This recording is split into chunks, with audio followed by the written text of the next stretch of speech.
So I see a lot of posts about how to make biscuits, and this is what works for me. It's what I've learned over trial and error and from reading lots of other recipes and talking to people who've made biscuits for decades. You don't have to use this recipe, but a lot of the tips, tricks, techniques that go into making biscuits are universal from one recipe to the next. So it doesn't really matter what recipe you use. So here we go. The first thing is that I'm using Alton Brown's Southern Biscuits recipe. And I just find that for us it works well. We like it. One of the biggest mistakes people make in anything using flour is to measure the flour incorrectly. To measure flour correctly, you scoop and put it into your measuring cup. That way the flour is lightened, because when you actually scoop your cup down into the flour, you're compacting flour down into the section of the cup, pressing it in, and it actually makes a big difference. You end up with a lot more flour than you intended to use. If you have a kitchen scale, you can test it yourself. Measure 1 cup of flour this way and 1 cup of flour by scooping and see what the weight difference is. It's actually quite a lot. Scoop it in lightly, level it off, add it to the bowl. I have 4 cups in here because I'm making a double batch. We never make a single batch of biscuits. At least not in our house. Okay, so the next thing we add is 8 teaspoons of baking powder. Actually, that works out to 2 tablespoons and 2 teaspoons, if my math is correct. It's never wrong. Actually, my math is wrong a lot. Okay, so 2 tablespoons. Again, leveling it off. And 2 teaspoons.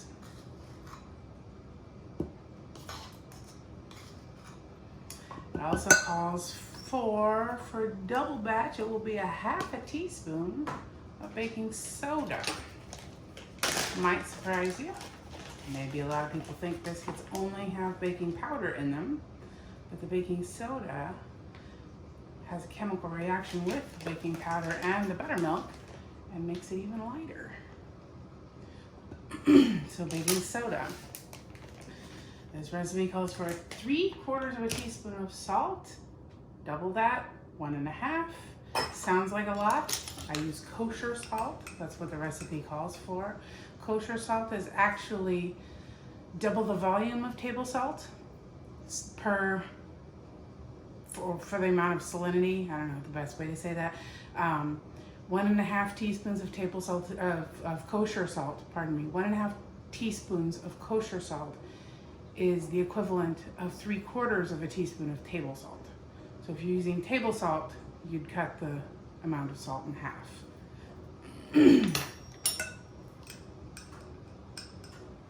So 1.5 teaspoons. And the reason for that is the granules of kosher salt are much larger, and the granules of table salt are very, very small and fine, and actually round instead of crystal shaped. So they pack tighter into that measuring spoon. Okay, here we go to the controversial part. Fat. A lot of people say, oh, nothing but butter in my biscuits, or nothing but lard. You do you, whatever works for you. I can tell you that the science says that the steam from the moisture, the water content of the butter, evaporates inside the biscuit and puffs up and helps to create lift and makes your biscuit lighter. If you don't have any butter and you only use lard, you don't have that steam, your biscuits will be shorter and denser. It's kind of the way it goes. Unfortunately, if you use all butter, what ends up happening is half the butter leaks out all over your pan, because that's what butter does. So this recipe actually calls for 1/2 butter, 1/2 vegetable shortening. Probably you could use 1/2 butter, 1/2 lard. I've not tried it, but it might work. Don't make too much work for yourself. Cut your butter into small pieces. I cut it in half lengthwise, and I flip it over, cut it in half again, so I've got 4 equal sticks. And then I cut it crossways into cubes. You want to use cold butter, straight out of the fridge. Okay, little cubes. Dump that in.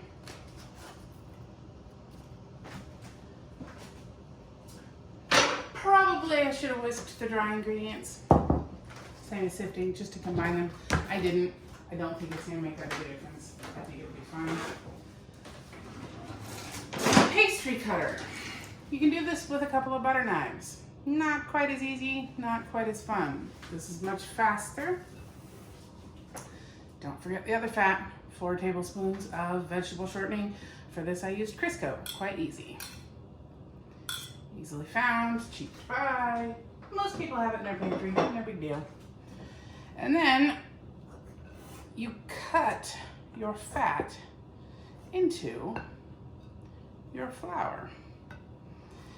Here is one of the parts where a lot of people go wrong. They mix and mix and mix and mix and mix until it's a consistency of coarse cornmeal. You don't actually want to do that. If you cut your butter small enough, your real goal here should just be to break up your shortening chunks and get everything kind of incorporated. The butter, you do want some pretty big chunks. I mean, that's not offensive to me. I might break that one in half with my finger. But for a nice fluffy biscuit, you do want some pretty big chunks. And that's really all you have to do. As you can see, I've got flour, but I've also got some pretty sizable chunks of butter and shortening in here too. I mean, that's a good chunk. That'll create some steam. You want it chunky. Okay. The next part, move the recipe out of the way. The next part, oh, there's my flour. Gotta have my flour on hand. Because the next part is to add the buttermilk and then roll it out. Buttermilk, 2 cups of buttermilk for a double batch. Single batch takes 1 cup. Make a well in the middle, pour in your buttermilk. Now here is another part where people tend to make an oops. Doesn't matter what you use to start. You can use a fork, you can use a metal spoon, you can use a wooden spoon, you can use a spatula, whatever mixes. Today, just for the heck of it, I'm gonna use a spatula. You want to move some of the flour into the buttermilk until it's just barely holding together. Let's get these spoons out of the way. Until it's just barely holding together. You don't want this thoroughly mixed. You want pockets of dry flour and pockets of wet buttermilk. Literally, that's enough. That's all you want. When you touch this, you should feel bits of dough that are dry and floury, and bits of dough where you're like, oh my God, I didn't mix that buttermilk in all the way. And that's fine. So, flour. I just have enough. Flour. Flour your board. Boop, boop, boop. You want a fair amount of flour because this is a wet dough. Let's move these out of the way for now. Mango over there. Now, I'm just gonna dump this out on the board. Boop. Now look at that. See that wet buttermilk sitting there? That is fine. And of course I put my spatula in the sink, so I'm gonna have to get another one. Scrape out your bowl. Because the thing is, even though you've got wet bits and dry floury bits, it'll all come together in the end. Biscuits are not an exact science, and if you're a little too OCD about making sure everything is mixed in perfectly, you're gonna mess up your biscuits. So I'm touching this. I've got this part is floury and powdery and dry. This part is wet. You can see the buttermilk. It feels kind of weird on your hands. Your hands are gonna get, you know, clubby. That's okay. Of course, the one thing I always forget to do before I make biscuits is get my biscuit cutter out of the biscuit cutter box. These, let me show you what I use. They come in a, I'm gonna make it all biscuity. They come in a little tin like that. Oop, whole bunch of them. Ordered them online, use them for cookies, biscuits, everything. They are Ateco 11 cutters, stainless steel. Pretty cheap, pretty handy. They work really well. Okay, put more flour on top. Messy hands. Flour it so your hands don't get super duper uber clubby. You're gonna pat it into a round. You don't wanna overwork it. You don't wanna melt the butter. But you should have enough flour so it's not sticking to the board. Now, pat it in a round, squish it down, gather it up, fold it over. Gather it up, fold it over. That's my oven, preheated to 450 degrees. And we're gonna do this probably 4 or 5 times. Fold it over. If you start getting real wet and sticky, you can add more flour. I'm okay here. What's that, 4 folds, I think?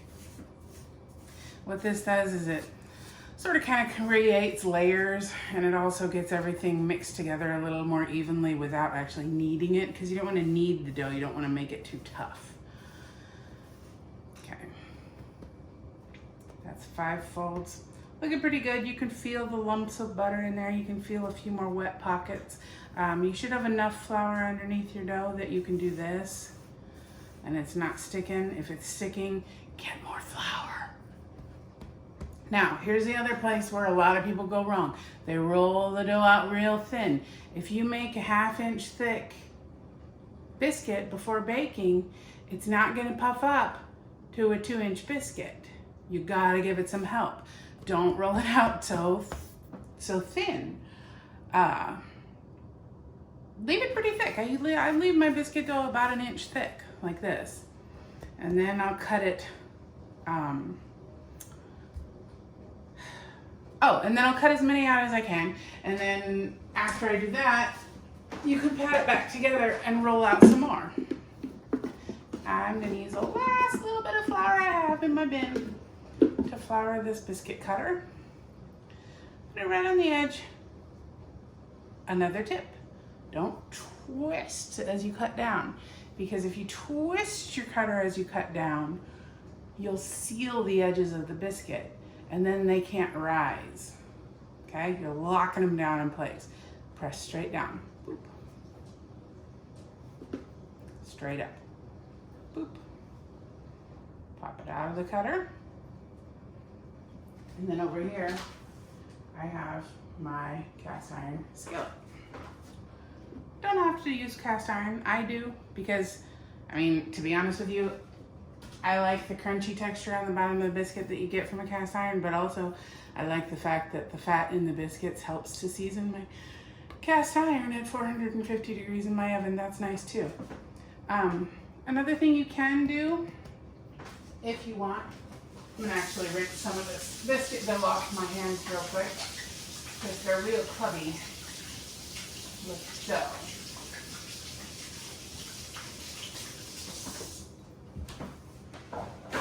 Another thing you can do for fun, if you want, and I find this is kind of nice since this dough has butter in it and I use unsalted butter for everything. If you want a nice salty butter and bottom on your biscuit, you can take a little pinch of kosher salt and sprinkle in the skillet. And then you put your biscuits on top of that salt.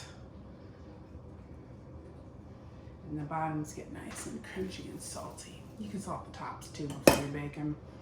It's nice, it's good. I'll set this here so you can see what I'm doing. Another helpful tip, flour your biscuit cutter between cuts. If it looks like it's sticking, cut your biscuits close together so that you're not wasting dough. And when you put them in the skillet, put them in so they're touching, shoulder to shoulder. Biscuits like to climb each other. They're like string beans and peas in the garden. They need something to climb. If they don't have anything to climb, they can't get very tall. Put them in here, boop. Now, like I said, these are about 1 inch thick, maybe even a little over 1 inch. Boop.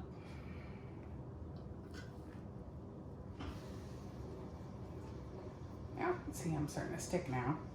Get a little more of this flour on here. I don't think I can get that biscuit. So instead of wadding it up in a ball and rolling it and mashing it, just kind of press your scraps together. You don't want to overwork it. If you overwork this dough and make it it'll make it too tough, and it also won't rise. And one thing Alton Brown says is biscuits from the second cut, after you put your scraps together, are never as light and fluffy as biscuits from the first cut, and that's life. That's just how it roll, how we roll, how it goes. Oop, another biscuit. They won't look like they're stuck together very well. It's fine. They'll bake just fine. Boop. This is not going to fill the pan. That's okay too. But don't put them all the way around the edge and leave the middle empty. Kind of try to squish them all into one side of the pan. We got a little sticky situation going on there. That's fine. And then this, use a little bit of that flour to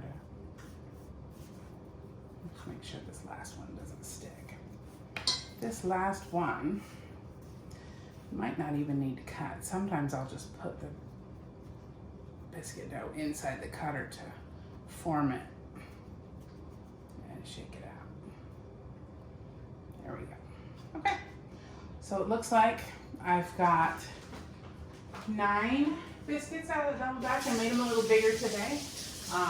That way we can use them for breakfast sandwiches after the fact if we want.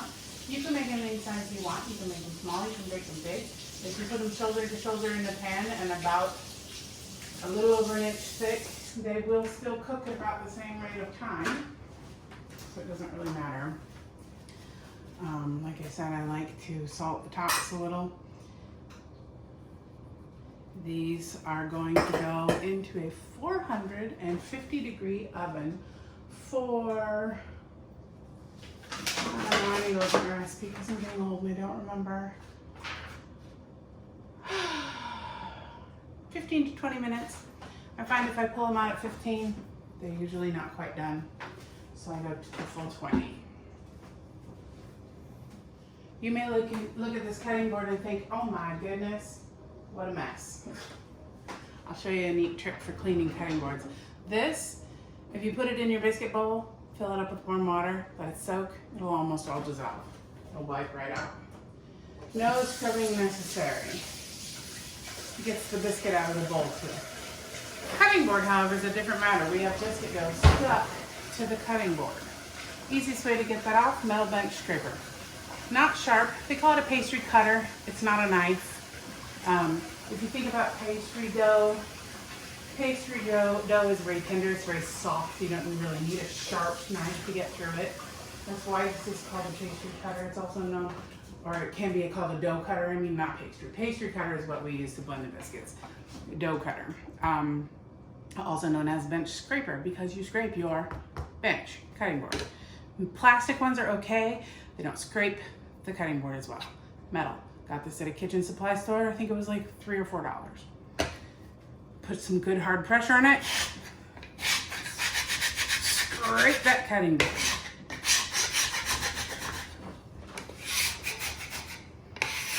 All the bits come up.